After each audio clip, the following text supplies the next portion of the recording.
Good morning. आज honours part 1 honours के विद्यार्थियों के लिए मैं ये क्लास ले रही हूँ। भारतीय दर्शन में जो हम लोगों को 9 सिस्टम्स को पढ़ना है, 9 दर्शनों को पढ़ना है, जिसमें वैशेषिक दर्शन एक दर्शन है।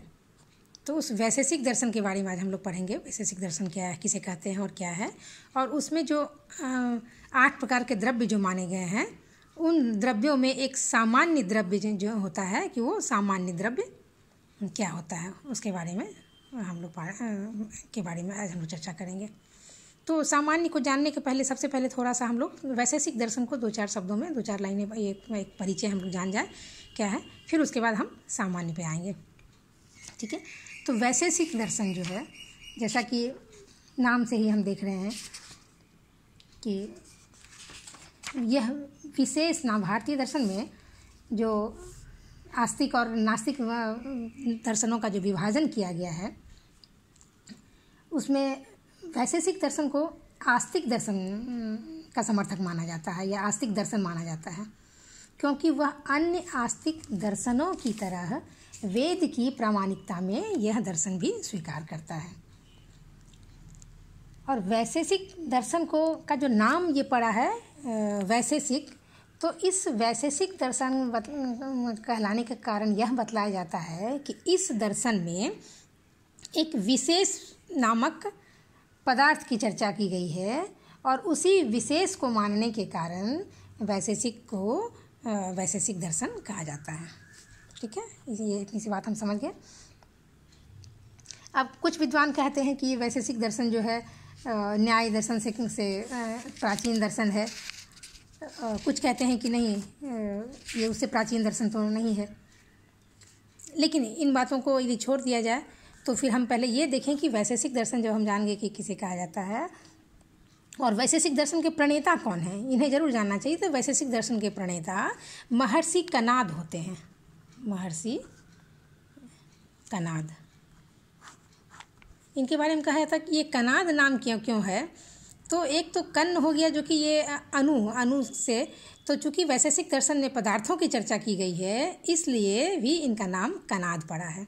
और कुछ लोग कहते थे कि ऐसी कोई बात नहीं है, ये दरअसल ये अपने जीवन में एक अन्न कणों को बहुत प्रश्रय देते थे, और कहा जाता था कि ये खेतों से अन्न कणों को चुन कर भी अपना जीवन यापन के लिए उसको रखा करते थे। तो इसलिए भी इनका महर्षि कणाद का नाम कणाद पड़ा है। तो इस तरह की 2-3 बातें इनके इस नाम के लिए है। तो अब जो है वैशेषिक दर्शन, जैसे ही हम पदार्थ की चर्चा करने लगते हैं तो ये देख लें जरा कि पदार्थ किसे हम कहते हैं। तो अभी तक हम लोग जानते हैं कि पदार्थ 2 शब्दों के मेल से बना होता है, पद और अर्थ। तो पदार्थ का अर्थ होता है कि जिसका नामकरण हम कर सकें, यानी जिस पद का कुछ अर्थ होता है उसे पदार्थ की संज्ञा दी जाती है। हो गया। अब ये जो पदार्थ हैं, वो पदार्थ इस वैशेषिक दर्शन में 7 प्रकार के पदार्थ के एक भाव पदार्थ और अभाव पदार्थ, 2 तरह का विभाजन हुआ है, जिसमें भाव पदार्थ में 6 प्रकार के पदार्थ माने गए हैं, और एक जो अभाव पदार्थ है वो उसमें अभाव को माना गया। तो ये 6 पदार्थ कौन से हैं, तो पहले जरा सा एक नज़र में हम लोग उसको देखें। तो पहला उसे माना जाता है द्रव्य, गुण, कर्म, सामान्य, विशेष और समवाय। कौन कौन सा है द्रव्य, एक एक करके हम बाद में देखेंगे, लेकिन एग्ज़ाम की दृष्टि से जो है इम्पॉर्टेंट, उसको हमने पहले लिया है। द्रव्य, गुण, कर्म, सामान्य, विशेष और छठा समवाय। ये 6 ये पदार्थ माने गए हैं, जिसमें सामान्य जो है ये चौथा पदार्थ माना जाता है। तो इसी सामान्य पदार्थ की चर्चा हम लोग आज इसमें हम आप लोगों के साथ ये कर रहे हैं। तो जैसा कि नाम से स्पष्ट है कि तो सामान्य किसे कहते हैं, पहले हम ये जान लें। तो सामान्य जो है वह पदार्थ है जिसके कारण एक ही प्रकार के विभिन्न व्यक्तियों को एक ही जाति के अंदर रखा जाता है। क्या हो गया सामान्य? सामान्य वह पदार्थ है जिसके कारण एक ही प्रकार के विभिन्न व्यक्तियों को एक ही जाति के अंदर रखा जाता है। अब उदाहरण स्वरूप क्या करें, तो उदाहरण स्वरूप राम, श्याम, सीता, गीता इत्यादि व्यक्तियों में भिन्नता होने के बावजूद भी हम सबों को मनुष्य की श्रेणी में रखते हैं या मनुष्य कहा जाता है। और ठीक इसी तरह की बातें गाय, घोड़े जो भी होते हैं इत्यादि जितने भी जातिवाचक शब्द हैं या चीज़ें हैं, शब्द हैं, उन सबों पर यह लागू होती है। संसार में जितने भी गाय होते हैं, गायों को सबों को एक गाय के वर्ग में हम रख लेते हैं। तो जानना यह है कि आखिर वह कौन सी वस्तु है जिसके आधार पर संसार के विभिन्न वस्तुओं को हम एक नाम से पुकारते हैं या पुकारा जाता है। तो उसी सत्ता को सामान्य कहा जाता है। तो जैसे कि संसार के सभी मनुष्यों में मनुष्यत्व जो एक गुण होता है, मनुष्यत्व जो सबों में एक चीज़ है, कॉमन होता है, समाविष्ट रहने के कारण मनुष्य को मनुष्य के वर्ग में रखा जाता है। अलग अलग होने के बावजूद भी चूँकि एक सामान्य गुण ये पाए जाते हैं, इसीलिए विभिन्न वर्गों में होने के बावजूद भी उन्हें एक ही मनुष्यत्व के वर्ग में रखा जाता है। ठीक उसी प्रकार संसार के सभी गायों में ये गोत्व चीज़ जो होता है, ये गोत्व जो होता है मनुष्यत्व की वजह से, और ये गोत्व की वजह से संसार के समस्त गायों में ये चीज़ पाया जाता है। इसीलिए गाय की जितनी भी श्रेणी हो, चाहे रूप रंग कलर में अलग हो, फिर भी उसे गोत्व की श्रेणी में इसीलिए गाय कहा जाता है।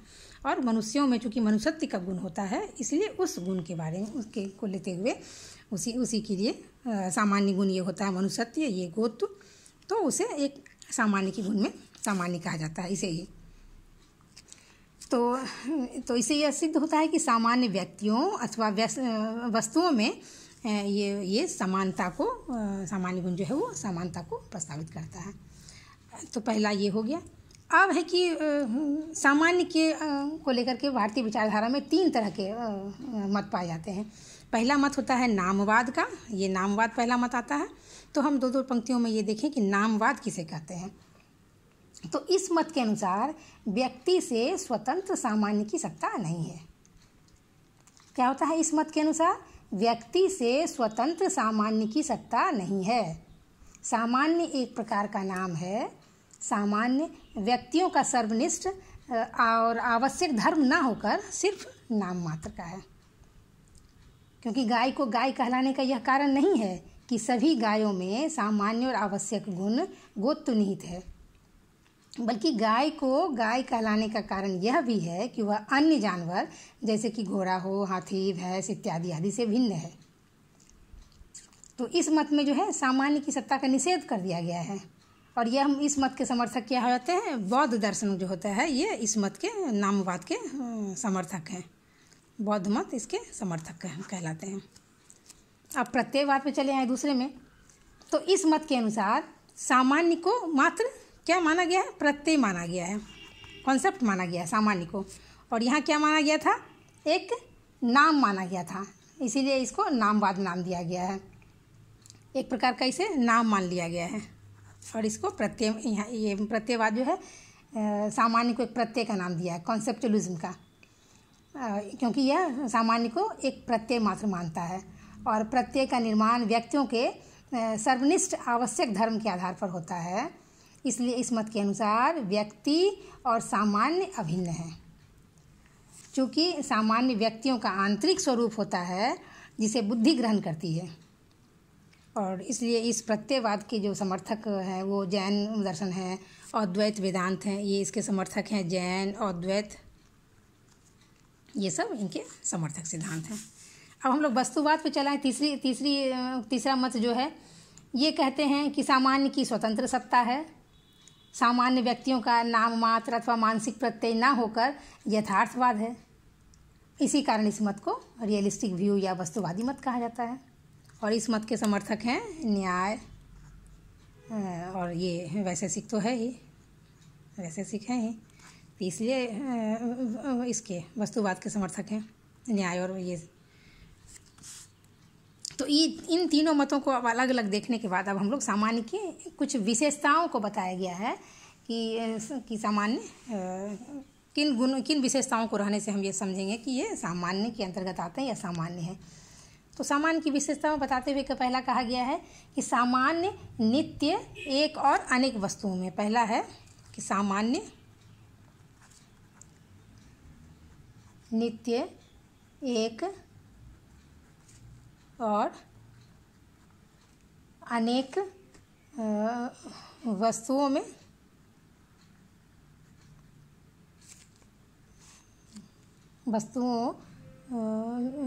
समाविष्ट है। इसको एक लिखा गया है नित्य मेकम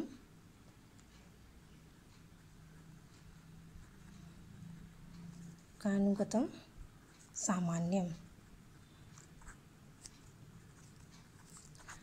यानी सामान्य, नित्य है, एक है और अनेक वस्तुओं में समाविष्ट अनेकानुगत सामान्यम, यही इसका पहली विशेषता है। फिर दूसरी विशेषता में कहा गया है कि सामान्य जो है वो नित्य है। पहला हो गया सामान्य, एक है, सभी एक वर्ग के सभी व्यक्तियों में एक ही सामान्य होता है, पहला हो गया। फिर दूसरी विशेषता कहा गया कि सामान्य क्या है, वो नित्य है।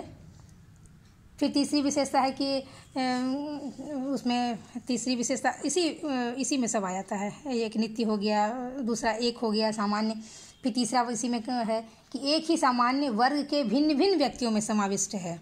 अनेकानुगत जो है, एक ही सामान्य अनेकों में भिन्न भिन्न व्यक्तियों में समाविष्ट होते हैं, ये तीसरी विशेषता है। तो सामान्य की जो ये तीसरी विशेषता जो होगी, उस विशेषता से यह निष्कर्ष निकलता है कि अकेले व्यक्ति का सामान्य नहीं हो सकता है। आकाश एक है, अतः आकाश का आकाशत्व को ठहराना जो होता है वो भूल होगी। तो ये सामान्य की कुछ विशेषताएं हुई। अब इसके आगे कहा जाता है कि सामान्य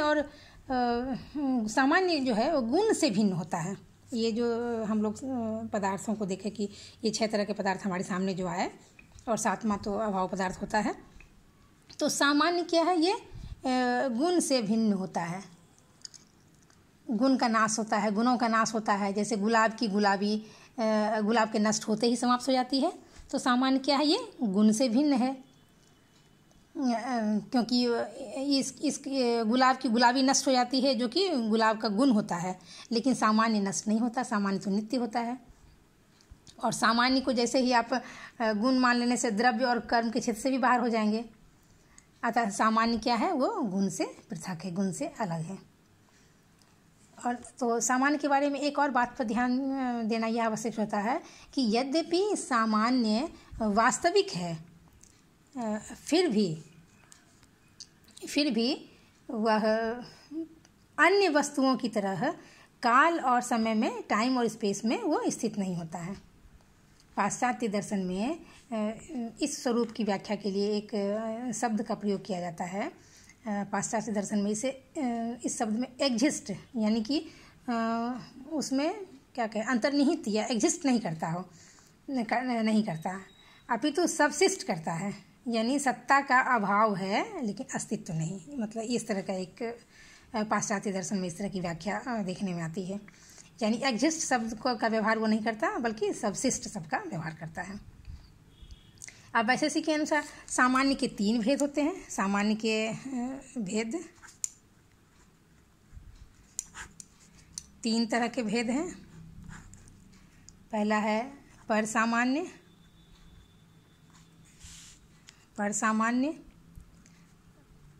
अपर सामान्य और परापर सामान्य। तो पर सामान्य क्या है, तो पर सामान्य उस सामान्य को कहा जाता है जो अधिक व्यापक है। अधिक व्यापक मतलब सबसे बड़ा सामान्य,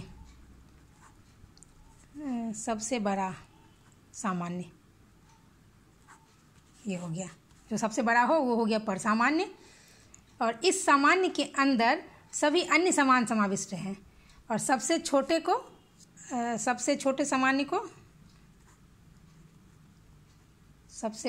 को अपर सामान्य कहा जाता है।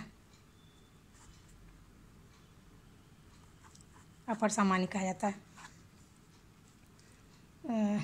और जो बीच का होता है परापर, ये बीच का सामान्य होता है। बीच का बीच के सामान्य को परापर सामान्य कहा जाता है।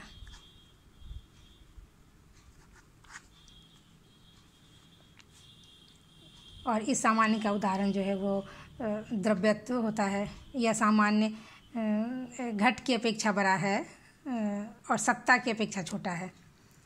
तो ये जो सामान्य का भेद जो व्यापकता की दृष्टि से अपनाया गया है, ये 3 ही तरह के सामान्य होते हैं। पहला हो गया सबसे बड़े जो परसामान्य हो गया, सबसे बड़ा जो सामान्य हो गया वो सामान्य हो गया, और जिसके अंदर और सबसे छोटे सामान्य को अपर सामान्य कहा गया। और ये जो बीच की जो बातें होती है उसे बीच वाले को सामान्य को परापर सामान्य कहा गया है।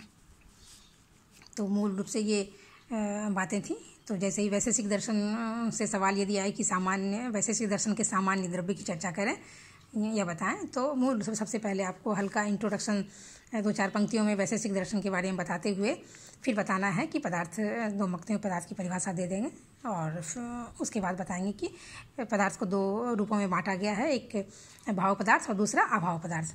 और पहले भाव पदार्थ में बताएंगे कि ये 6 तरह के द्रव्य माने गए हैं, और 7वां अभाव पदार्थ ही है। तो ये 6 पदार्थ के होते हैं, जिसमें सामान्य पदार्थ चौथा पदार्थ के रूप में आता है। और फिर सामान्य की बताते हुए फिर कि सामान्य किसे कहते हैं यह बता के फिर यह बताएंगे कि सामान्य कितने प्रकार के होते हैं। तो सामान्य 3 तरह के हुए, तीनों के जो मत हैं वो उन्हें लिख देना है। उसके बाद सामान्य की विशेषता क्या है, तो सामान्य की विशेषता में वही एक ये परिभाषा देते हुए बस 3 विशेषता है कि सामान्य नित्य है, एक है, और अनेक वस्तुओं में वो समाविष्ट होता है। इसकी तीनों विशेषताएं देते हुए फिर सामान्य के भेद को लिख देंगे कुछ पंक्तियों में, परसामान्य, अपर सामान्य और परापर सामान्य को बताते हुए फिर उसे कंक्लूड कर देंगे। तो ये वैशेषिक दर्शन का के पदार्थ में एक सामान्य जो एक पदार्थ है उस पदार्थ की चर्चा यहाँ समाप्त होती है।